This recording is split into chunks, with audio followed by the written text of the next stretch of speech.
저희 교단에는 GMS가 있습니다. 글로벌 미션 소사이어티 총회 세계 선교회라고 선교 단체가 있습니다. 그래서 제가 홈페이지에 들어가서 조사를 해보았습니다. 현재 올해 2017년 3월 기준으로 현재 저희 GMS 선교사님은 총 1,399 가정이 파송되어 있으며 선교사님은 2,516명의 선교사님이 세계 각지에 흩어져서 선교 사역을 감당하고 있습니다. 그래서 가장 많은 분포를 보이고 있는 대륙은 아시아이며 그 다음에 아프리카, 그 다음에 유럽과 중남미, 마지막으로 북미 이렇게 많이 파송되어 있습니다. 우리 교단만 해도 이렇게 많은데 우리 한국 교회 전체를 보면 너무나 많은 선교사님들이 파송되어 계실 것입니다. 감사하게도 우리 점촌제일교회는 이 영광스러운 하나님의 선교사에게 잘 동참하고 있는 것 같습니다. 여러분들이 잘 알고 계시듯이 88년도에 나이지리아로 이진희 선교사님을 파송하였고 95년도에 서부 아프리카 감비아의 신미란 선교사님을 파송하였다라는 것입니다. 또한 우리 점촌제일교회는 지금까지 총 14차에 걸쳐서 단기 선교 사역을 감당하고 있으며 2018년도 2월 달에 15차 단기 선교 사역을 잘 감당할 것입니다. 이 위대한 선교 사역을 잘 감당하고 있는 여러분들이 저는 매우 너무나 자랑스럽습니다. 하늘에 계신 우리 하나님께서도 이 모습을 보면 얼마나 기뻐하시지 않을까 그런 생각이 들어집니다. 특별히 올해 2017년도는 특별히 종교개혁 500주년을 기념하는 해입니다. 1517년 종교개혁이 일어났습니다. 이 자리에서 종교개혁에 관해서 전부 다 말씀드릴 수는 없지만 간단하게 설명하면 로마 가톨릭 교회의 쇄신을 요구하면서 일어난 운동이 바로 종교개혁 운동이라는 것입니다. 중요한 사실은 그 개혁운동을 통하여서 수많은 기독교인들이 개혁주의자들이 탄압과 박해, 말할 수 없는 고문들을 당했다라는 거죠. 그 어려움 가운데서도 그들은 진리를 수호하기 위해서 말씀을 놓지 않았다라는 것입니다. 결국 그들은 박해와 탄압을 당하여서 유럽 전역으로 흩어져 버렸습니다. 하지만 그들이 흩어져서 그들이 있는 그 공간에서 솔라피데 오직 믿음을 외침으로 말미암아 1517년 종교개혁이 시작되었다라는 것입니다. 완성되었다라는 것이죠. 우리가 잘 모르는 사실이 종교개혁 이전에 그리스도인들이 박해를 받았던 것보다 종교개혁 당시에 종교개혁자들이 더욱더 많은 박해를 받았다라는 사실입니다. 기독교 역사는 언제나 반복됩니다. 우리 기독교가 항상 박해가 심할 때, 탄압이 심할 때 우리 기독교는 부흥이 되었고 반면에 가장 편안할 때 교회는 가장 타락했다라는 것입니다. 아이러니하게 가장 탄압과 박해가 심할 때 교회가 부흥했다니 놀랍지 않습니까? 이것이 바로 성령의 역사가 바로 이러하다라는 것입니다. 하나님의 나라 역사는 상황과 환경과 여건과 상관없이 하나님 자신의 뜻을 이루어 나가신다라는 것입니다. 이 사실은 마치 오늘 우리가 읽은 이 사도행전 13장에 등장하는 안디옥 교회의 모습과도 같다라는 사실입니다. 오늘 이 사도행전에 등장하는 안디옥 교회의 모습을 통하여서 우리가 선교에 대해서 한 번 더 살펴보고 우리가 함께 은혜를 나누고자 합니다. 먼저 사도행전의 전체적인 내용을 간단히 정리해드리면 사도행전 1장에서 8장까지는 유대인들에게 전도하는 모습, 그 다음에 9장부터 12장까지는 이방인에게 전도하는 모습을 볼 수 있고 13장에서 마지막 28장까지는 이방인과 세계에 나가서 선교하는 모습을 우리는 사도행전을 통하여서 볼 수가 있습니다.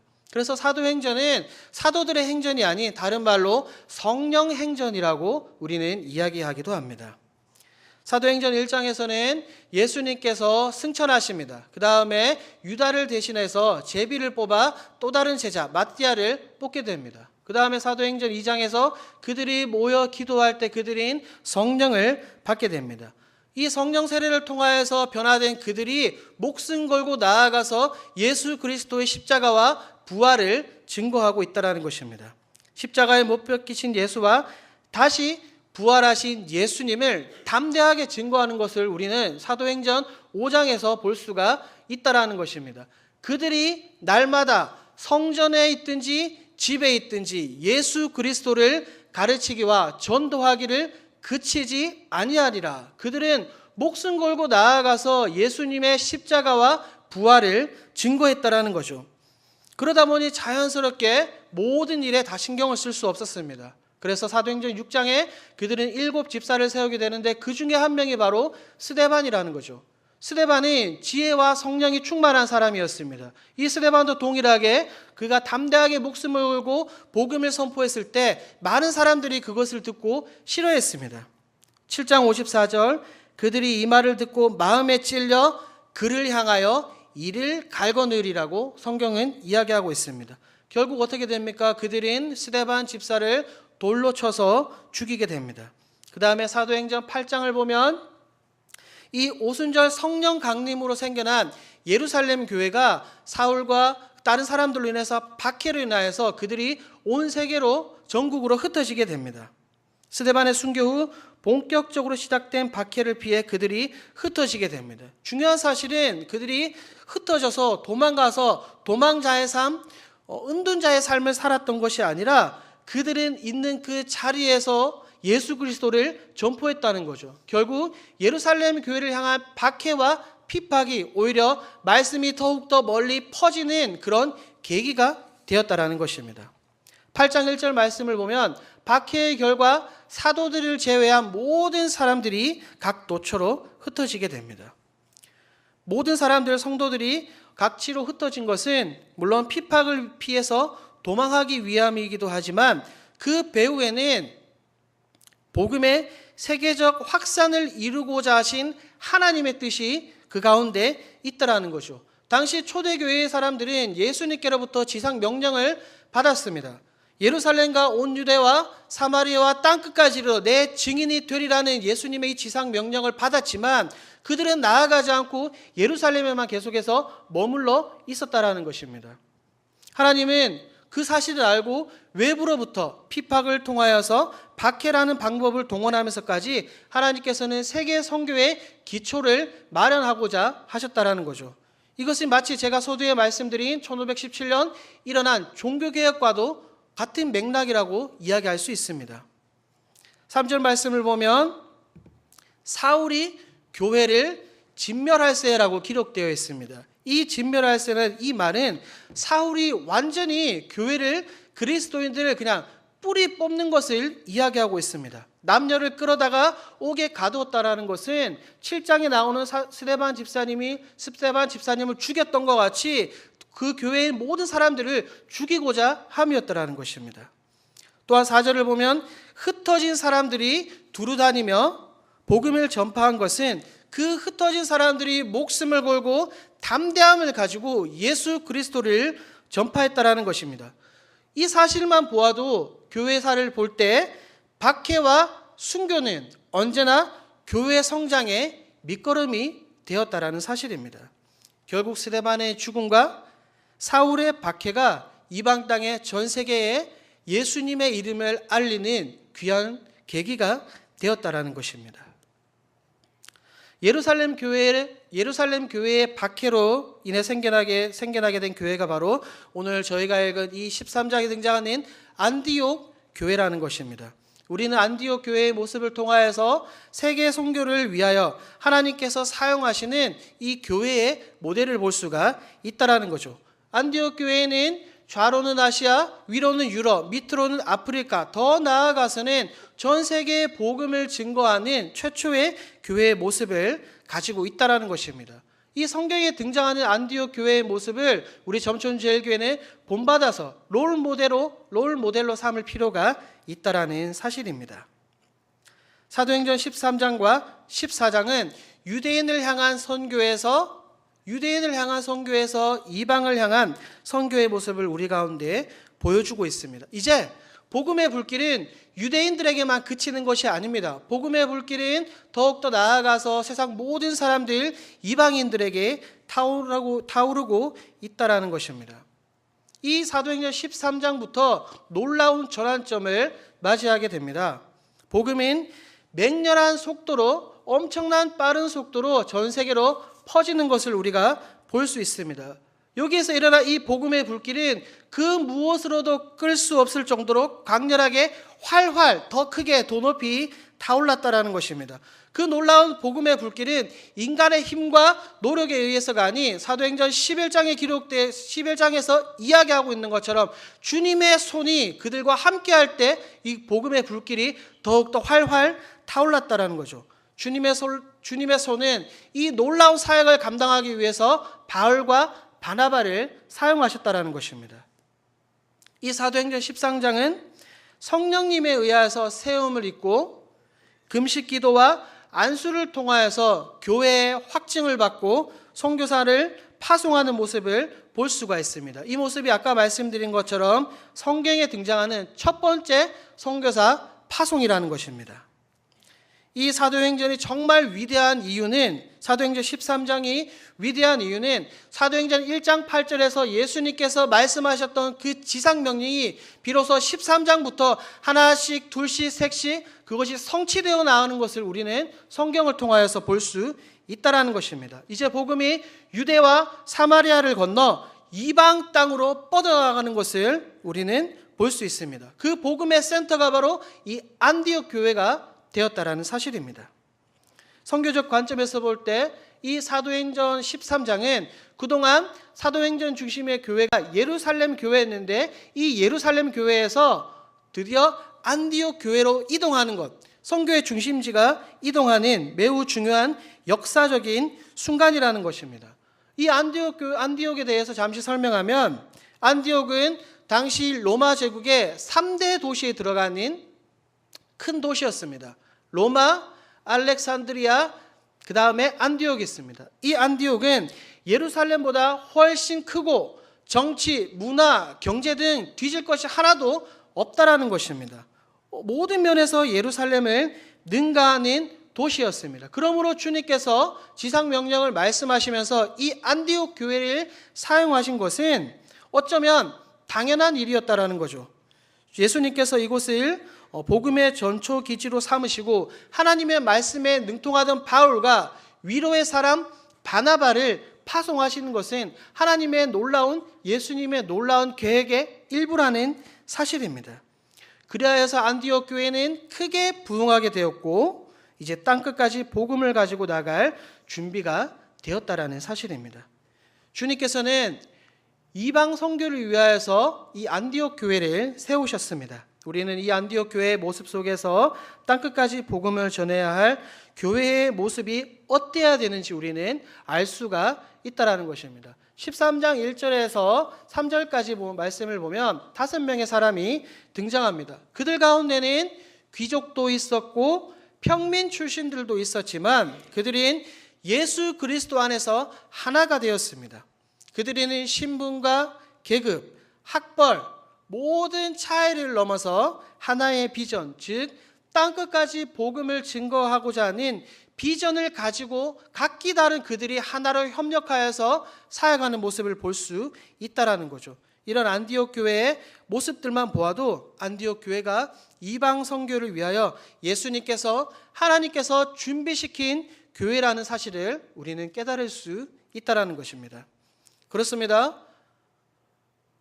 오늘 우리도 이 점촌제일교회가 복음사역의 위대한 사명을 잘 감당하기 위해서는 우리 온 교회 안의 모든 성도들이 다름에도 불구하고 하나님께서, 예수님께서 우리 가운데 주신 그 비전 하나로 똘똘 뭉쳐야 될 줄 믿습니다. 그래야 우리가 복음을 전하는 위대한 사명을 잘 감당할 수 있다라는 사실입니다. 여러분 믿으십니까? 믿으십니까?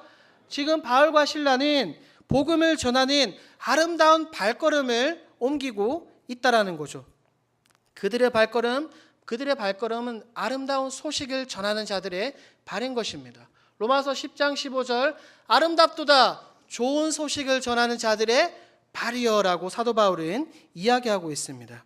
이런 아름다운 발걸음 선교사역을 함께 동행하는 우리 점촌제일교회 모든 성도들이 되어지기를 주님의 이름으로 소원합니다. 이 성경 당시 시대는 어떠한 시대입니까? 이 당시에는 예수님을 믿는다는 사실 자체로 그들은 많은 죽임을 당했습니다.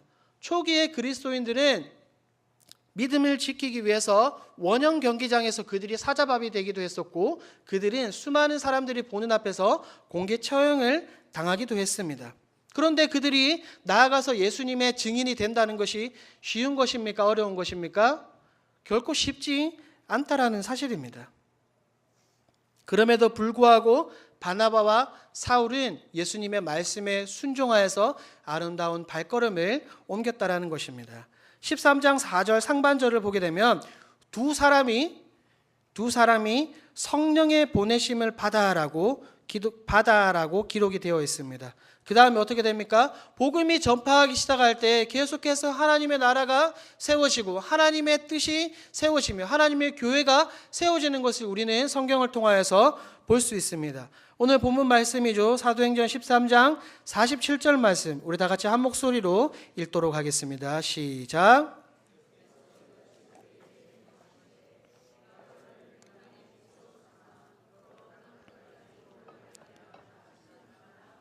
아멘. 뒤에 52절 말씀을 보면 제자들은 기쁨과 성령이 충만하니라라고 기록되어 있습니다. 그 다음에 사도행전 28장 31절 하나님의 나라를 전파하며 주 예수 그리스도에 관한 모든 것을 담대하게 거침없이 가르치더라.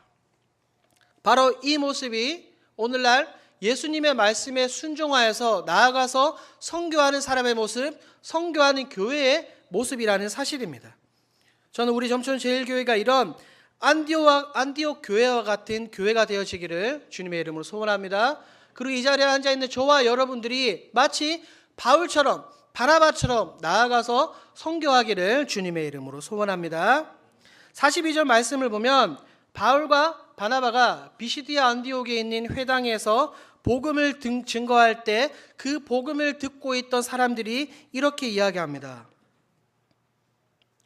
또 듣고 싶습니다.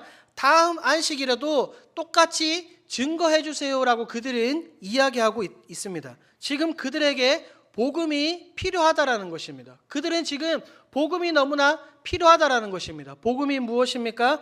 복음은 예수 그리스도의 십자가와 부활입니다.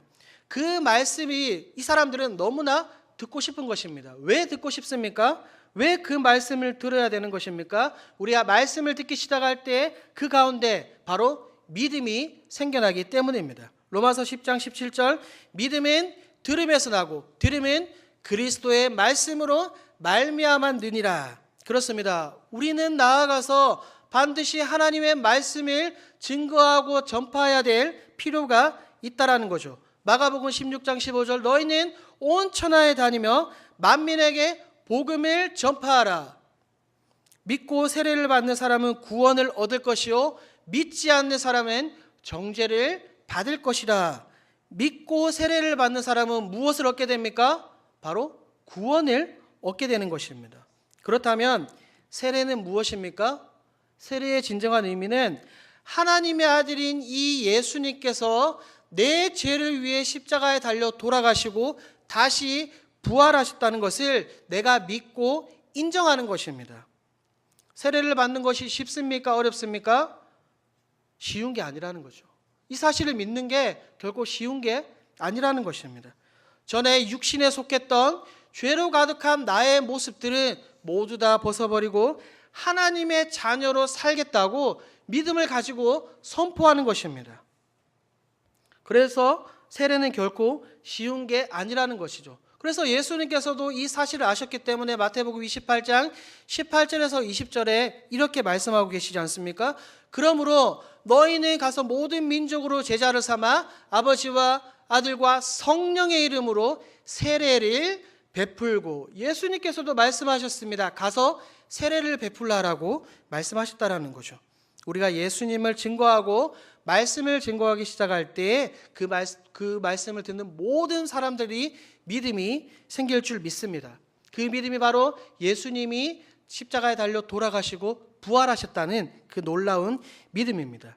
이 믿음을, 이 복음을 증거하는 우리 사랑하는 점천제일교회의 모든 성도들이 되어지기를 주님의 이름으로 소원합니다. 오늘 본문 말씀이죠. 13장 44절 말씀 우리 다 같이 한번 읽어보겠습니다. 시작. 하나님의 말씀을 듣고자 하여 모이니. 아멘. 온 시민이 거의 다 하나님의 말씀을 듣고자 모였습니다. 비록 한 주 후에 모인 사람들이 말씀을 듣고 모든 사람이 예수님을 믿는 자들이 되었다라고 확신을 할 수는 없습니다. 하지만 그들은 하나님의 말씀을 듣기 위해서 그 자리로, 말씀 받는 자리로 나아갔습니다. 앞서서 이 말씀을 드렸죠. 믿음은 들음에서 나고 들음은 하나님의 말씀에서 나오기 때문에 믿음의 길로 우리가 들어서기 위해서는 하나님의 말씀을 듣는 것이 무엇보다도 중요하다라는 거죠. 지난 13차 단기 선교는 저희가 캄보디아로 다녀왔습니다. 캄보디아 깜뽕참에서 저희는 달란트 잔치와 그 다음에 여러 가지 사역을 감당했습니다. 저희가 직접 나아가서 동네 주민들과 아이들을 초청해 오기도 했고, 또한 교회가 궁금해서 온 사람들도 많았습니다. 많은 사람들이 모이고 많은 아이들이 모이고 제가 한 5분 정도 짧게 복음에 관해 예수님에 대해서 짧게 설교를 했습니다. 정말 많은 아이들이 6박 7일에 걸쳐 말씀을 들었습니다. 저는 확신할 수 있습니다.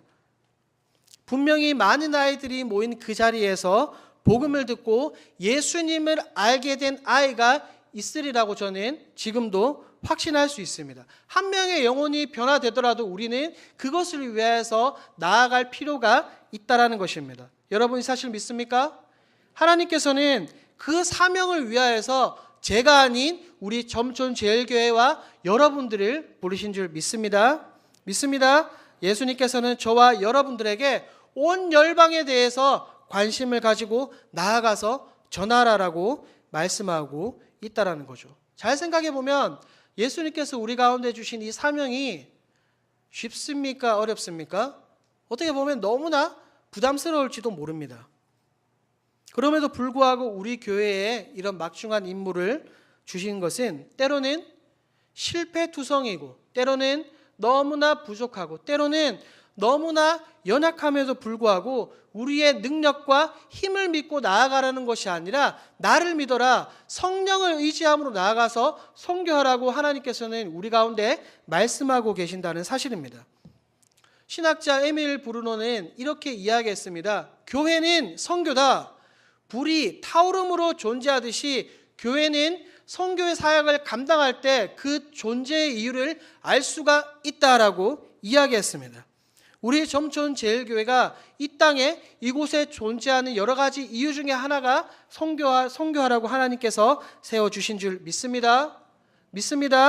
47절 말씀을 보면 땅끝까지 구원하게 하리라라고 등장하고 있습니다. 이 땅끝이라는 단어가 어디서 나오지 않습니까? 사도행전 1장 8절에 나오고 있다라는 것입니다. 오직 성령이 너에게 임하시면 너희가 권능을 받고 예루살렘과 온 유대와 땅끝 사마리아와 땅끝까지 이르러 내 증인이 되리라. 사도행전 1장 8절 말씀은 사도행전에서 가장 중요한, 가장 핵심적인 말씀인 것입니다. 증인과 사명, 선교의 명령의 말씀이 이 1장 8절 가운데 녹아 있다라는 거죠. 이 말씀은 예수님께서 마지막으로 남기신 유언과도 같은 말씀입니다. 그래서 사도행전 1장 8절 다음에 나오는 모든 말씀은 이 1장 8절 말씀을 뒷받침하기 위한 모든 말씀인 거죠. 예수님께서 말씀하신 그것이 28장까지 계속해서 이루어지고 성취되는 것을 우리는 성경을 통하여서 볼 수가 있다라는 거죠. 그 다음에 이 47절에 등장하는 이 이방의 빛은 바울과 바나바가 지금 여기에서만 사용한 게 아니라는 거죠. 이것은 구약 성경 이사야 선지자가 이야기했던 것을 지금 그들은 인용하고 있습니다. 이사야 49장 6절 말씀 우리 스크린에 띄워주시고 우리 다 같이 한번 읽어보도록 하겠습니다. 다 같이 읽도록 하겠습니다. 시작.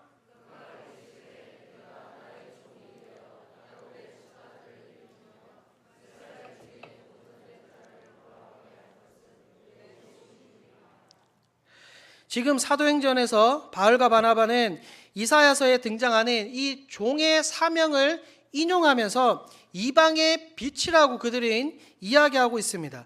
예수님을 따르는 자로서 지금 바울과 바나바는 종의 사명을 받았다라는 거죠. 그들이 가지고 있는 종의 사명의 일부분이 바로 이방 땅으로 나아가서 복음을 증거하는 것입니다.